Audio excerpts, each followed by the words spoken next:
Welches Jahr? Wo geht es zur Reichskanzlei? Such den eigenen Platz, Mann. Pada tanggal 23 Oktober tahun 2014, Hitler baru terbangun dari tidurnya. Suasana sekelilingnya membuatnya heran, tanpa suara senapan ataupun pesawat tempur yang melintas, yang terdengar hanyalah kicauan burung. Sesaat kemudian, sebuah bola plastik menggelinding ke arahnya dengan kepala yang masih pusing. Hitler mencoba beranjak, 3 orang anak kecil sudah berdiri di belakangnya Hitler. Lalu menanyakan Martin Bormann, yang merupakan kanselir Nazi, namun 3 orang anak ini tidak mengerti siapa yang dimaksud. Kemudian ketiganya dipanggil karena proses syuting masih berlanjut. Seorang jurnalis TV swasta bernama Fabian tidak menyadari keberadaan Hitler yang tertangkap oleh kameranya saat mereport sebuah berita. Masih kebingungan, Hitler berjalan menyeberangi jalan raya dan nyaris ia tertabrak kendaraan, hingga ia sampai ke gerbang Brandenburg yang sudah menjadi taman wisata. Di tengah-tengah kerumunan orang banyak, Hitler menanyakan jalan menuju kantor kanselir, namun orang-orang ini malah menjadikan Hitler sebagai objek yang menarik untuk dipotret. Selang beberapa saat terlihat ibu-ibu yang nampak familiar saat Hitler mendekat. Anak si ibu itu pun menangis dan semprotan cairan itu membuat Hitler kesulitan untuk melihat dengan jelas. Hitler lalu mendekati kios pinggiran dan mengambil sebuah koran harian. Ia tertuju pada tanggal yang berlangsung, yaitu tanggal 23 Oktober tahun 2014. Saat pemilik kios menegur Hitler, tiba-tiba, ketika Hitler tersadar dari pingsan, ia menduga kalau dirinya telah diculik, dan mencurigai bahwa dinas rahasia musuh telah menciptakan dunia baru yang nampak seperti dunia paralel untuk mengelabui dan menangkapnya. Mulai ketakutan, Hitler pun menyerah dengan mengangkat kedua tangannya. Si pemilik kios tertawa melihat tingkah Hitler, dan menduga kalau Hitler sedang syuting film dokumenter. Hitler menanggapi kalau penampilannya sehari-hari memang seperti itu, dan memperkenalkan dirinya adalah Hitler. Lagi-lagi si pemilik kios beranggapan kalau beliau sedang bergurau. Der wahnsinnig.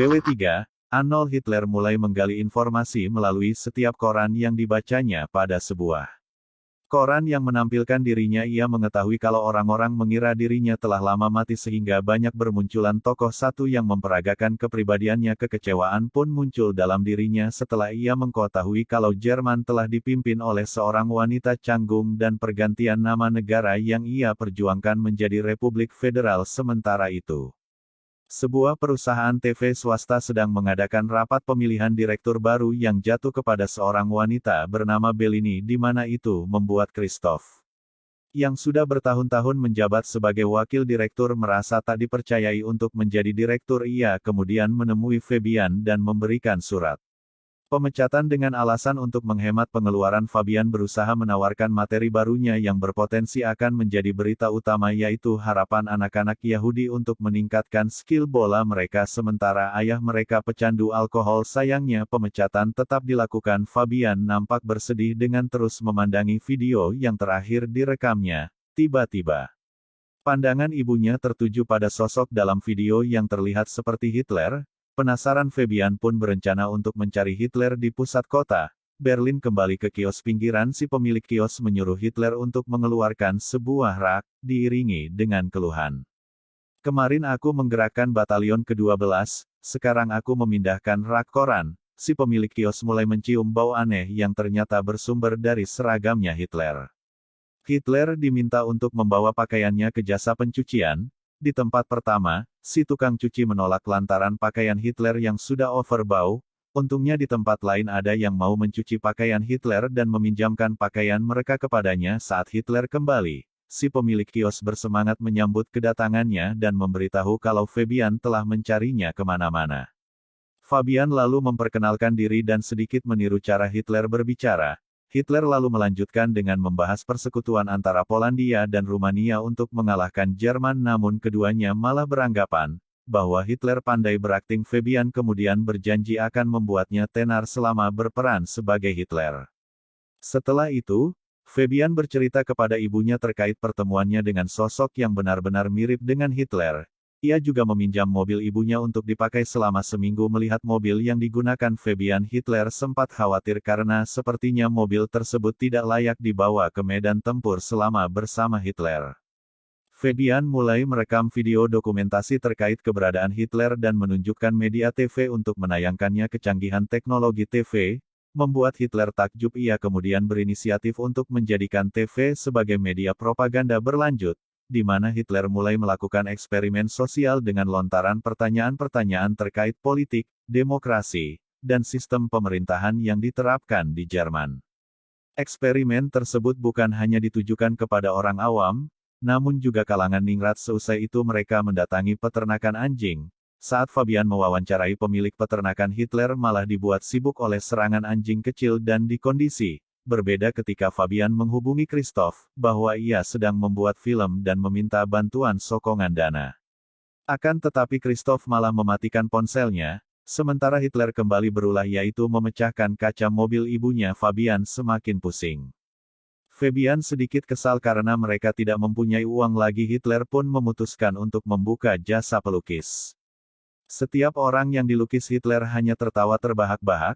Saking indahnya lukisan Hitler. Hari demi hari berlalu, Fabian dan Hitler telah berjumpa dengan banyak orang. Kehadiran Hitler mendapat sambutan yang baik dari setiap orang yang mereka jumpai. Fabian kemudian memberanikan diri mendatangi Christoph dan memperkenalkan Hitler. Saat Christoph mengajak Fabian untuk bicara empat mata, Hitler malah memasuki ruangan meeting. Di ruangan ini, Hitler mengutarakan gagasannya terkait bangsa Jerman ke depan. Orang-orang yang ada di situ hanya tertawa melihat gaya bicara Hitler. Direktur Bellini tertarik dengan kepribadian Hitler, dan akan menempatkan Hitler ke sebuah acara TV komedi. Saat itu juga, Fabian kembali diperbolehkan untuk bekerja. Christoph lalu menunjukkan ruangan kekaisaran baru. Hitler dengan bantuan sekretaris Kromeyer membimbing Hitler untuk belajar mengoperasikan komputer, dan memperkenalkan internet yang akan membuatnya terhubung dengan dunia. Berlanjut ke sebuah acara TV komedi keras alter di mana seorang aktor berperan sebagai Presiden Amerika berkulit hitam, dan beberapa orang wanita muslim untuk menggambarkan situasi politik saat ini. Kemudian acara selanjutnya diisi oleh Hitler. Semua penonton awalnya terdiam melihat sosok Hitler yang berseragam lengkap. Setelah beberapa menit Hitler pun mulai berbicara terkait siaran-siaran sampah yang ditampilkan di TV dan berjanji akan terus berjuang melawan TV yang berpotensi pada pengaruh buruk. Pernyataan Hitler tersebut membuat penonton bertepuk tangan. Seusai acara itu, beberapa penonton meminta tanda tangan Hitler, seorang komedi yang tidak nyaman dengan keberadaan Hitler mulai mengamuk yang membuat dirinya harus diseret keluar. Bellini dan Christoph akhirnya memutuskan untuk menayangkan Hitler di semua acara TV.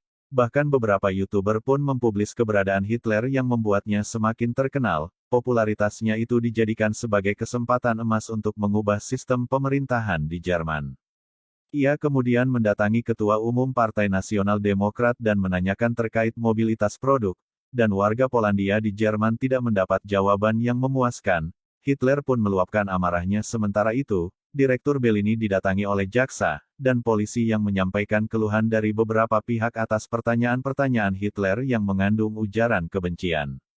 Namun mereka tetap mengizinkan penayangan acara Hitler. Menyikapi hal itu, Berlin kemudian berbicara empat mata dengan Hitler dan meminta agar Hitler menceritakan latar belakangnya untuk memastikan bahwa mereka tidak berurusan dengan Hitler yang sebenarnya. Akan tetapi, setiap kali Hitler menjawab jawabannya itu selalu dianggap lelucon. Di sisi lain, Kromeyer memberitahu Christoph terkait permintaan ganti rugi atas kematian anjing kecil yang pernah ditembak Hitler saat pembuatan film bersama Fabian. Hingga pada sebuah acara TV, di mana Hitler tengah diwawancarai, si pewawancara kemudian memperlihatkan rekaman video penembakan terhadap anjing kecil.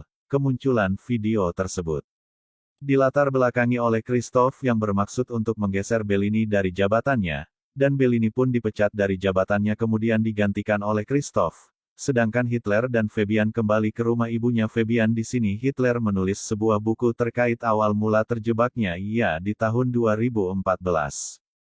Fabian lalu meminta Bellini untuk kembali membuat film yang diadaptasi dari buku Hitler. Singkat cerita, Hitler kembali mendapat kepercayaan dari masyarakat Jerman melalui buku yang ia tulis. Ia juga memberikan sumbangan terhadap perlindungan hewan untuk menebus kesalahannya. Di saat bersamaan, Christoph dibuat pusing oleh penurunan rating TV mereka.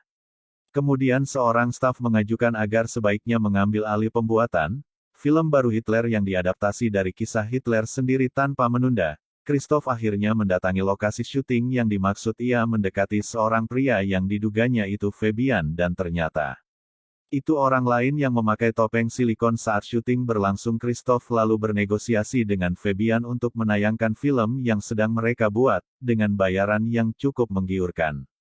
Berlanjut ke rumah Kromeyer di mana Fabian memberitahu tawaran dari Christoph. Tiba-tiba neneknya Kromeyer menoleh saat mendengar suara Hitler. Si nenek rupanya masih mengingat bahwa itu adalah Hitler. Ia kemudian mengungkapkan bagaimana kejamnya Hitler saat memimpin Nazi Jerman. Saat perjalanan kembali, Fabian mulai kepikiran dengan ucapan neneknya Kromeyer. Ia lalu meminta Hitler untuk berhenti memerankan karakter Hitler yang sebenarnya selain demi kepentingan syuting film. Akan tetapi Hitler hanya memberikan tanggapan berpindah pada proses adegan syuting di mana awal mula Hitler terbangun di tahun 2014.